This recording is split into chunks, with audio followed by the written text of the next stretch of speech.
Que faire si vous avez un taux de plaquettes faible? Les plaquettes sont responsables de la coagulation du sang. Lorsque les plaquettes sont faibles, cela peut être dû à plusieurs causes. Dans cet article, nous vous disons tout ce que vous devez savoir sur ce diagnostic. Le diagnostic d'un taux de plaquettes faible peut causer des inquiétudes. Car nous avons tendance à supposer que quelque chose dans notre corps ne va pas bien. Mais il ne faut trop s'inquiéter. Car notre organisme reconnaît comment et quand le taux de plaquettes diminue et tente de compenser rapidement leur taux. Dans cet article, nous vous donnerons des informations sur ce qu'il faut faire si votre taux de plaquettes sanguines est faible. Que sont les plaquettes sanguines? Les plaquettes sont des cellules qui font partie du sang et qui participent activement au processus de la coagulation sanguine. Par conséquent, il est très important d'établir les raisons qui ont altéré ces valeurs normales. Celles-ci varient entre 150 000 et 450 000 par millimètre cube. Certaines infections virales peuvent être responsables de l'altération des valeurs normales des plaquettes. Par exemple, la dengue, le chikungunya ou le sida. Certaines affections du foie comme la cirrhose, le manque de vitamine B12 et l'utilisation de certains médicaments peuvent également affecter les paramètres plaquettaires normaux. Signes qui peuvent indiquer un taux de plaquettes faible. Seul un médecin peut déterminer ce qui cause les modifications plaquettaires. Cependant, notre corps peut nous avertir à l'avance qu'il y a une anomalie. 1. Fatigue inhabituelle. Fatigue visuelle. Un des premiers signes qui montre que vous avez un faible taux de plaquettes et que vous vous sentez très fatigué sans raison valable. L'épuisement est quotidien et persiste toute la journée. Pendant cette période, votre appétit est aussi souvent affecté. 2.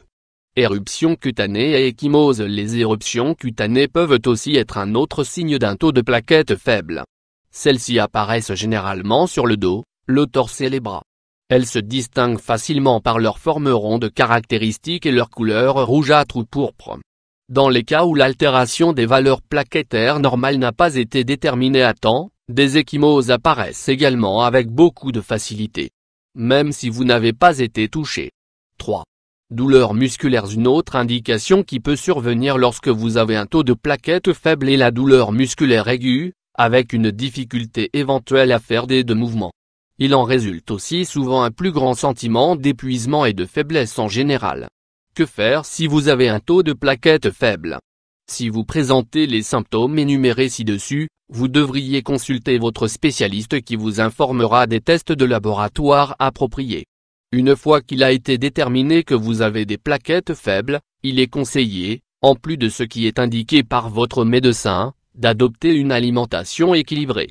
Il est utile de manger des aliments riches en fer comme les épinards, les lentilles, le foie, les palourdes, les myrtilles, les mûres et les pousses vertes. D'autre part, il peut être judicieux de consommer des aliments tels que le poivron rouge, le pamplemousse, les oranges, les fraises et l'eau de coco. Ce sont des sources importantes de vitamines A, B, C, D et K. Le piment en cas taux de plaquettes faibles. Recette contre le taux de plaquettes faibles. Dans la suite de cet article, nous vous présentons 2 recettes qui stimulent l'absorption des nutriments et qui aident donc à retrouver le bon taux de valeur plaquettaire. 1.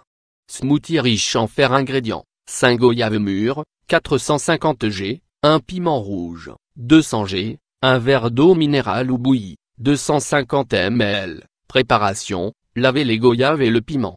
Coupez les goyaves non plats en morceaux moyens. Hachez le piment et enlevez les graines. Ajoutez suffisamment d'eau, puis mixez. Filtrez et servez. Buvez un verre de cette boisson le matin, l'après-midi et le soir. 2. Salade riche en nutriments. Ingrédients: 1 carotte, 300 g, 1 betterave moyenne, 300 g, 8 branches de brocoli, 400 g, 1 piment rouge, 200 g, 2 branches d'épinards, 120 g, 2 branches de cresson, 120 g, 1 gousse d'ail, écrasé, 5 g, 1 cuillère à soupe d'amandes entières ou tranchées, 100 g, jus de citron, 50 ml, 2 cuillères à soupe d'huile d'olive, 30 ml, pincée de sel, 10 g. Préparation: lavez soigneusement tous les légumes. Pelez la betterave et la carotte, puis coupez-les en morceaux moyens. Placez la carotte, la betterave et le brocoli dans une casserole d'eau bouillante pendant 5 minutes, pour conserver les vitamines et les protéines. Retirez de l'eau bouillante et arrêtez la cuisson en les plongeant dans l'eau froide. Coupez la betterave et la carotte en petits morceaux et conservez-les dans un récipient.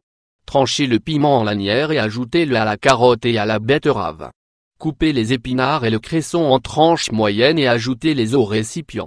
Ajoutez le reste des ingrédients, jus de citron, ail écrasé, huile d'olive, amandes et sel selon votre goût. Mélangez et servez. Il est essentiel de ne pas opter pour l'automédication. Certains médecins recommandent, en plus de l'ordonnance, de préparer également des remèdes maison pour combattre le faible taux de plaquettes. Consommer certains aliments pour augmenter votre consommation de fer, de vitamines et d'autres nutriments est idéal. En plus du maintien d'une alimentation équilibrée, c'est essentiel pour prévenir et guérir une grande variété de maladies.